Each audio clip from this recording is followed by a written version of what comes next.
literally into the pockets of the international bankers who own the private Federal Reserve Bank. And fourth, even with the fraudulent government claim as to the legality of the income tax, there is literally no statute, no law in existence that requires you to pay this tax, period. I really expected that, of course, there's a law that you can point to in the law book, the code, that requires you to file a tax return. Of course there is. I was at that point where I couldn't find the statute that clearly made a person liable, at least not me and most people I know, and I had no choice in my mind except to resign. Based on the research that I did throughout the year 2000 and that I'm still doing, I have not found that law. I've asked Congress, we've asked a lot of people in the IRS commissioners, helpers. They can't answer, because if they answer, the American people are going to know that this whole thing is a fraud. I haven't filed an federal income tax return since I left. I have not filed a tax return since 1999. The income tax is nothing less than the enslavement of the entire country. Now, the control of the economy and the perpetual robbery of wealth is only one side of the Rubik's Cube the bankers hold in their hands. The next tool for profit and control is war. Since the inception of the Federal Reserve in 1913, a number of large and small wars have commenced. The three most pronounced were World War I, World War II, and Vietnam. World War I. In 1914, European wars broke out centered around England and Germany. The American public wanted nothing to do with the war. In turn, President Woodrow Wilson publicly declared neutrality. However, under the surface, the U.S. administration was looking for any excuse it could find to enter it. In a noted observation by Secretary of State William Jennings, the large banking interests were deeply interested in the World War because of the wide opportunities for large profits. It's important to understand that the most lucrative thing that can happen for the international bankers is war, for it forces the country to borrow even more money from the Federal Reserve Bank at interest. Woodrow Wilson's top advisor and mentor was Colonel Edward House, a man with intimate connections with the international bankers who wanted in the war.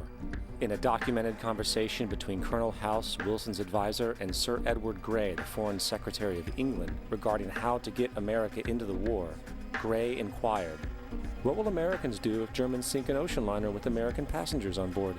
House responded, "I believe that a flame of indignation would sweep the United States, and that by itself would be sufficient to carry us into war." So, on May 7, 1915, on essentially the suggestion of Sir Edward Grey, a ship called the Lusitania was deliberately sent into German-controlled waters, where German military vessels were known to be. And, as expected, German U-boats torpedoed the ship, exploding stored ammunition, killing 1,200 people. To further understand the deliberate nature of this setup, the German embassy actually put advertisements in the New York Times telling people that if they boarded the Lusitania, they did so at their own risk, as such a ship sailing from America to England through the war zone would be liable to destruction.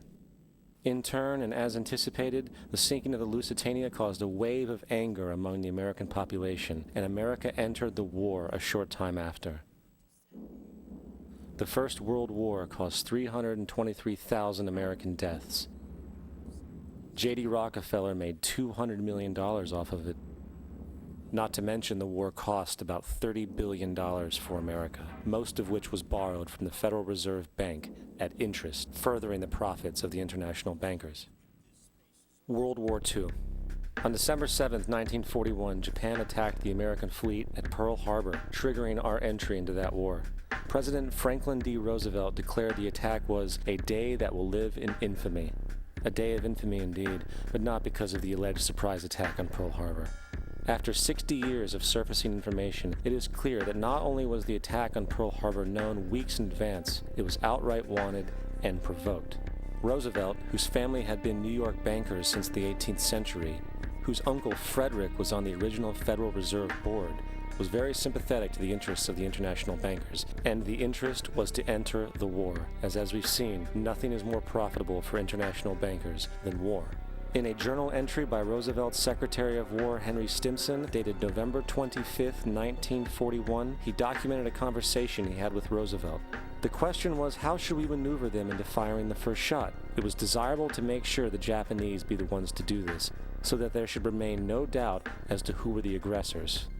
In the months leading up to the attack on Pearl Harbor, Roosevelt had done almost everything in his power to anger the Japanese, showing a posture of aggression. He halted all of Japan's imports of American petroleum. He froze all the Japanese assets in the United States. He made public loans to nationalist China and supplied military aid to the British, both enemies of Japan in the war, which, by the way, is completely in violation of international war rules. And on December 4th, 3 days before the attack, Australian intelligence told Roosevelt about a Japanese task force moving towards Pearl Harbor. Roosevelt ignored it. So, as hoped and allowed, on December 7th, 1941, Japan attacked Pearl Harbor, killing 2,400 soldiers. Before Pearl Harbor, 83% of the American public wanted nothing to do with the war. After Pearl Harbor, 1 million men volunteered for the war. It is important to note, Nazi Germany's war effort was largely supported by two organizations, one of which was called IG Farben. IG Farben produced 84% of Germany's explosives, and even the Zyklon B used in the concentration camps to kill millions. One of the unspoken partners of IG Farben was J.D. Rockefeller's Standard Oil Company in America. In fact, the German Air Force could not operate without a special additive patented by Rockefeller's Standard Oil. The drastic bombing of London by Nazi Germany, for example, was made possible by a $20 million sale of fuel to IG Farben by the Rockefeller Standard Oil Company. This is just one small point on the topic of how American business funded both sides of World War II. One other treasonous organization worth mentioning is the Union Banking Corporation of New York City.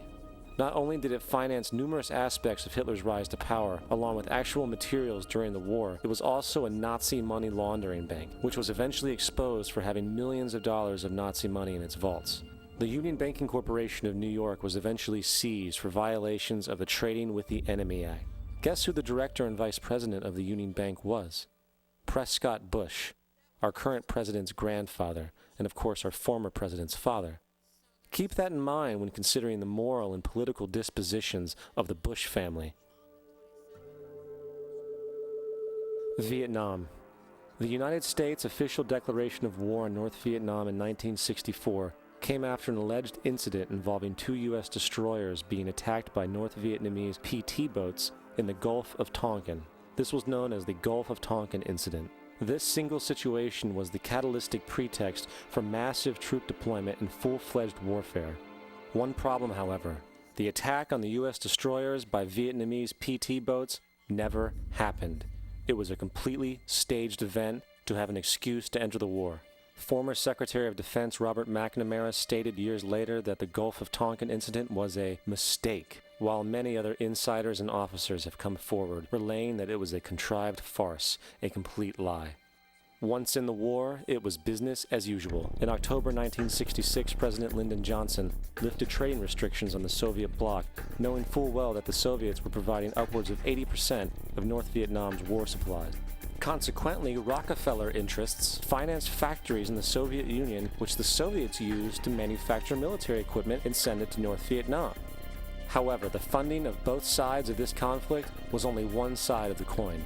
In 1985, Vietnam's rules of engagement were declassified. This detailed what American troops were and were not allowed to do in the war. It included absurdities like North Vietnamese anti-aircraft missile systems could not be bombed until they were known to be fully operational. No enemy could be pursued once they crossed the border of Laos or Cambodia.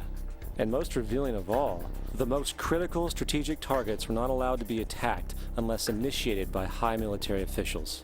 Apart from these imposed ludicrous limitations, North Vietnam was informed of these restrictions and therefore could base entire strategies around the limitations of the American forces. This is why the war went on so long. And the bottom line is this: the Vietnam War was never meant to be won, just sustained. This war for profit resulted in 58,000 American deaths and 3 million dead Vietnamese.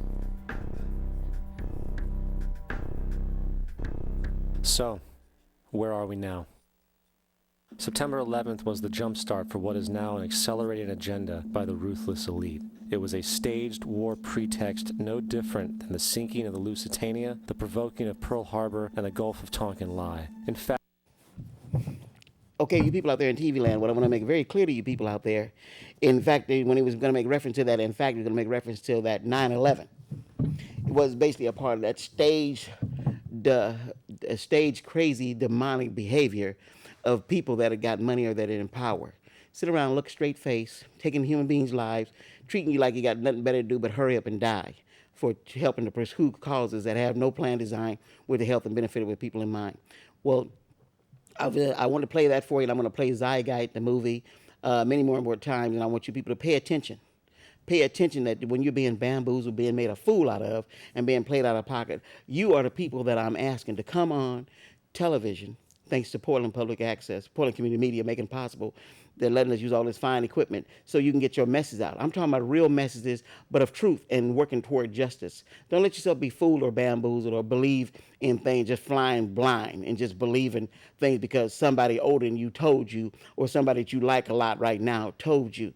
There's many shows that I'll be speaking about, and when people don't come out, then God will bless me to go find material such as this material, the Zygite, the movie, and that I played part 3 of, or just a portion of it, to let you people out there in TV land know there's evil things going on and taking place, and everybody's looking around straight face, acting like the Twin Towers collapsed. They 10 towers collapsed, and they dropped for every, like a golf ball, like a ball, like a billiard ball from the top of the 10 twin towers.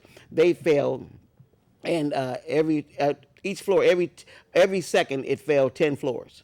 Every second. What fire does anybody out there in TV land know that would burn every floor second with 10 seconds, every 10 floors for 10 seconds?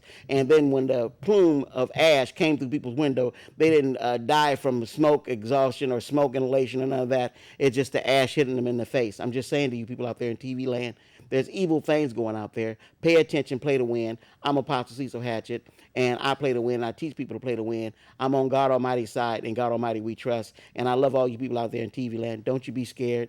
Play to win and trust. Let go. Let God Almighty help you help yourself. And if you trying to be one of them gang members that's rolling and trying to pretend like a lot of these churches, they go through billions of dollars a year, and ain't nobody giving nobody nothing. I'm trying to put together Pofor Community for Justice. I'm going to use my home to let people know that if they want to work through Pofor Community for Justice, I'm trying to raise $1 billion to help people save their home, their property, their land, and either people are trying to bamboozle me or trying to con me. I fear nobody. I fear nothing. And then when people deal with me, I try and teach or instill that same feeling and behavior in you. Play to win. Don't you be afraid. Stay strong and let go, let God, because I love God Almighty, and I know you do too. And there will be people in your face thinking that you eat all the panty pie you need, and you can do all the kind of silly worldly things you want to do, but in the end you'll be another person stuck on stupid, get old as dust. You'll be working from cherry panties to menopause draws, and worse than that, and then on your way to the grave playing those silly worldly satanical games. Let go, let God, play to win, stay strong. In God Almighty we trust. Have a blessed day. See you next week, all you people out there in TV land. Thank you. Apostle.